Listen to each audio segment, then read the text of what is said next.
Sanjay was a generous and popular man in the district, but he had two friends, Babar and Nitin. Both of them were inclined to be mean. These two friends liked to dine at Sanjay's house quite often as Sanjay was a lavish host and had an excellent cook. Whilst they ate, the three men would discuss everything under the sun. One evening, the talk happened to turn to the subject of ghosts. Sanjay firmly declared that there were no ghosts, but his friends argued loud and long that of course there were ghosts. After considerable arguments, Sanjay was challenged by his friend to test his convictions for a wager. Finally, it was agreed that on the night of the next new moon, Sanjay was to spend the whole night in the graveyard which was on the top of the nearby hill. Furthermore, he was to stay under a banyan tree, which local superstition said was the home of ghosts, as numberless as the leaves on the tree. And finally, it was laid down that Sanjay was not to have any light and must spend the entire night in the darkness of the graveyard. If Sanjay passed this test, which his friends would make sure that he could not, they promised to treat Sanjay to a grand dinner. If on the other hand Sanjay failed, then he was to provide his friend with a meal comprising of not less than 20 courses. On the night of the new moon, after an early dinner at Sanjay's house, the three men set out for the graveyard. Arriving at the graveyard, they had no difficulty in finding the ghostly banyan tree, and it was certainly a dismal place for everyone to spend the night.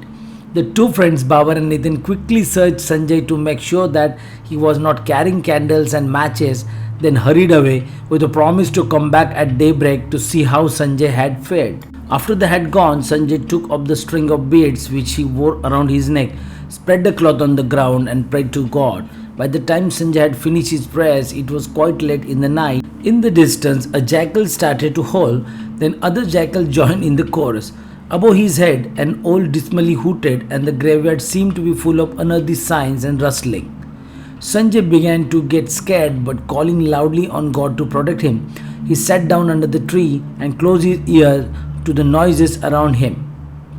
From where he sat, Sanjay could see the town below with the lights in the houses going out one by one as the occupants went to bed until at last there was total darkness.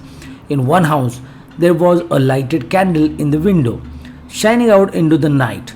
Sanjay watched this tiny light for hours and wondered why the people in that house should be awake at this time of night. He waited a long time to see these lights go out, but he began to feel drowsy and soon afterwards fell into a deep and dreamless sleep. When Sanjay wakened, it was broad daylight, the birds were singing in the trees, and his two friends had already arrived. Sanjay rubbed his eyes, stretched his limbs, and in his heart was thankful to the merciful God for protecting him throughout the night. After greeting his friend, Sanjay exclaimed, "By the grace of God, I have won." But his friend Babar and Nitin were evidently in no mood to concede that Sanjay had won the wager, and they started asking him questions.